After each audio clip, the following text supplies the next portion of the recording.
जय माता दी। कैसे हैं आप सब? आई होप माता रानी की अनुपम कृपा से आप सब बहुत ज़्यादा अच्छे होंगे।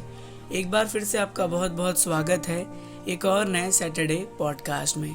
आपको पता ही है कि हम हर सैटरडे माता रानी की यात्रा से जुड़ी कुछ नई नई कहानियाँ लेकर प्रस्तुत रहते हैं, जो हम पॉडकास्ट के ज़रिए आप सब तक साझा करते हैं। तो आप सबका भी ये कर्तव्य होना चाहिए कि आप इस सैटरडे पॉडकास्ट को ज़्यादा से ज़्यादा भक्तों तक शेयर करें। देखिए, पॉडकास्ट बनाना बहुत ज़्यादा टफ होता है, क्योंकि दूसरे की स्टोरी को समझकर अपनी लैंग्वेज में आप सबको समझाना सबसे बड़ा डिफ़िकल्ट है। लेकिन माता रानी की कृपा से ये सब आसान हो जाता है।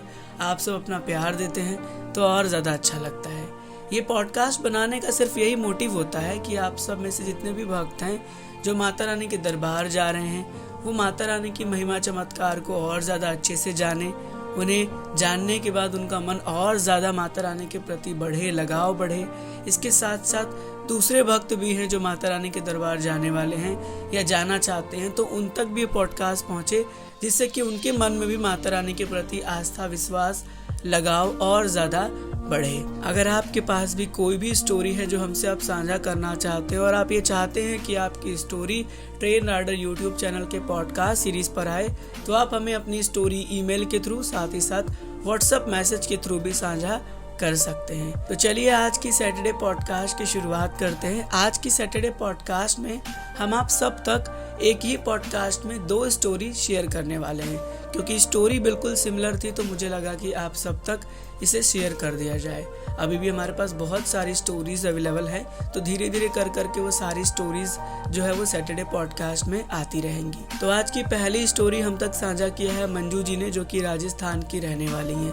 ये अपने स्टोरी में बताती हैं कि माता रानी को बहुत ज़्यादा याद करती थी और माता रानी से अरदास लगाती थी कि माता रानी मुझे बुला, क्योंकि उम्र भी इनकी काफ़ी ज़्यादा हो चुकी थी। 40 साल हो गए थे, लेकिन इनका बुलावा अभी तक माता रानी के दरबार से नहीं आया था। लेकिन फिर भी इनके मन में ये इच्छा थी और इनका विश्वास था कि माँ भगवती इन्हें एक न एक दिन दरबार ज़रूर बुलाएंगी। और ऐसा ही कुछ होता है इनके साथ। इनका मन पूरी तरीके से विचलित होता है और अचानक से ये प्लान बनाती हैं कि माता रानी के दरबार जाने वाली हैं। ये इनके हस्बैंड और इनका कोई जो है वो इनके लड़की का जो इनका बेटा है, वो इनके साथ माता रानी के दरबार जाते हैं, वो भी नवरात्रों के पवित्र महीने में।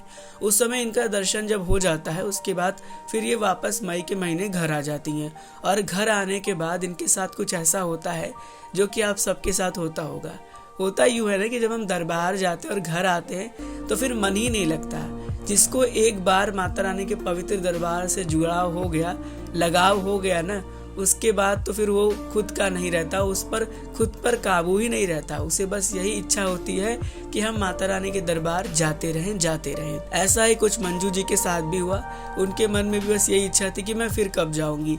वो फिर आकर माता रानी से अरदास लगाने लगी कि हे माता रानी मुझे फिर से बुलाओ, हे माता रानी मुझे फिर से बुलाओ, मेरा मन नहीं लग रहा है, हे माता रानी कोई चमत्कार करो और मुझे दरबार बुलाओ। और कुछ ऐसा ही चमत्कार एक बार फिर से इनके साथ हो रहा है। बिल्कुल आज 18 जून है और शायद ये आज के दिन ही माता रानी के दरबार दर्शन करने जा रही हैं, जो कि इन्होंने अपने सैटरडे पॉडकास्ट में भी बताया है कि मई के बाद फिर इन्हें जून की जो बुलावा माता रानी के दरबार से आ गई और ये 18 जून को माता रानी के दर्शन के लिए जा रही हैं। साथ ही साथ इनके साथ इनकी लड़की हैं, उनके बच्चे हैं और मतलब लगभग इनका पूरा परिवार जो है वो आज के दिन जा रहा है। तो वो कहते हैं ना कि जब आप माता रानी से सच्चे दिल से कुछ मांगते हैं, दरबार जाने की अर्जी लगाते हैं, तो माता रानी उस अर्जी को स्वीकार करके आप सबको अपने दरबार ज़रूर बुलाती है। चलिए, ऐसी ही कुछ स्टोरी हम तक शेयर किया है शिवांश जी ने, जो कि मेरठ के रहने वाले हैं। ये बहुत ज़्यादा बड़े तो नहीं है, 15 साल की इनकी उम्र है और ये 15 साल से जब छोटे भी थे तब से इनका जुड़ाव माता रानी के प्रति बहुत ज़्यादा था। ये माता रानी को बहुत ज़्यादा मानते हैं, बहुत ज़्यादा भरोसा करते थे माता रानी से और माता रानी से ही अरदास लगाते थे, कोई भी अगर इनकी जो भी विशेष थी। तो ये बताते हैं अपनी स्टोरी में कि ये बहुत ज़्यादा मतलब माता रानी से जुड़े हुए थे और इनके मन में ये इच्छा था कि ये दरबार कब जाएंगे। कई सारे स्कूल के फ्रेंड के साथ भी ये बोलते थे कि मेरी अर्जी लगा देना अगर आप दरबार जा रहे हो तो।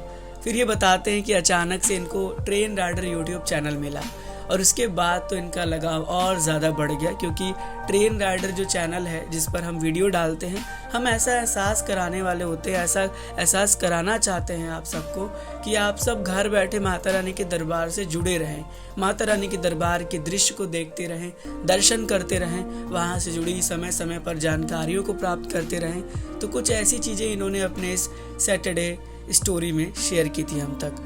अब बात करें तो इनका काफ़ी मन था, फिर अचानक से अपने फादर से बोले, लेकिन इनके पिताजी जो थे वो काफ़ी व्यस्त थे, इनके फादर जो है वो काफ़ी व्यस्त थे, जिस कारण से दरबार जाने में असमर्थ रहे। लेकिन फिर अचानक से इनके पिताजी के मन में कुछ ख्याल आया कि नहीं, दरबार जाना चाहिए, और फिर इनकी प्लानिंग बन गई। प्लानिंग तो बन गई थी, लेकिन आपको ये पता होना चाहिए कि जब तक माता रानी की इच्छा नहीं होती है, आप लाख कोशिशों के बावजूद भी माता रानी के दरबार नहीं जा सकते। कुछ ऐसा ही इनके साथ हुआ। इनकी टिकट्स हुई, फिर वो टिकट कैंसिल भी हो गई किसी कारण की वजह से, और फिर ये काफ़ी ज़्यादा चिंता करने लगे, और बस यही थी कि माता रानी के दरबार जानी है। एक बार इन्होंने फिर से कहा अपने पापा जी से कि पापा जी, हमें दरबार जानी है, आप हमें लेकर चलो, नहीं तो फिर मैं यहीं पर रहूँगा और फिर मैं ये करूँगा वो करूँगा। खैर इनके पिताजी मान गए और पूरी फैमिली के साथ इन्होंने माता रानी के दरबार जाने का प्लान बना लिया। वो महीना था 15 जनवरी का, जिसमें कि इन्हें दर्शन हुए माता रानी के, और इनकी इच्छा थी कि माता रानी के दर्शन इन्हें प्राचीन गुफा से हों, लेकिन कोविड के कारण जो है वो गुफा बंद थी। मैंने भी इन्फॉर्म किया ही था आप सबको। फिर जब ये माता रानी के दरबार पहुंचे तो रात को 3 बजे इन्हें बहुत ही भव्य दर्शन हुए। इनका मानना ये था कि ऐसे दर्शन इन्हें ज़िंदगी में पहली बार हुए। साथ ही साथ जब वो दर्शन करने गए तो पूरे भवन में सिर्फ ये मौजूद थे। माता रानी को बहुत ही प्यार से देखा इन्होंने, आधे से 1 घंटे तक माता रानी को देखते रहे, उनके दर्शन करते रहे। और आगे वाले समय में ये हम लोगों से यही कहना चाहते हैं कि आप हमारे लिए प्रार्थना करिएगा कि माता रानी हमें फिर दरबार बुलाए और प्राचीन गुफा से दर्शन दे। बहुत अच्छी बात है शिवांश जी, लेकिन मैं आपको ये बता दूं इस स्टोरी के माध्यम से कि जब तक माता रानी की इच्छा नहीं होगी, आप लाख कोशिशों के बाद भी प्राचीन गुफा से दर्शन नहीं कर पाएंगी। ये सिर्फ और सिर्फ माता रानी की इच्छा होती है तभी पॉसिबल हो पाता है, नहीं तो अच्छे अच्छे लोग जो है वो प्राचीन गुफा से दर्शन प्राप्त नहीं कर पाते हैं। चलिए, इस सैटरडे में मैंने आपको ये स्टोरी बताई और आशा यही करूँगा कि आपको ये स्टोरी अच्छी लगी होगी। भविष्य में अगर और भी स्टोरियों को आप सुनना चाहते हैं तो चैनल को सब्सक्राइब करते हुए दूसरे भक्तों तक भी इसे शेयर कर दीजिएगा।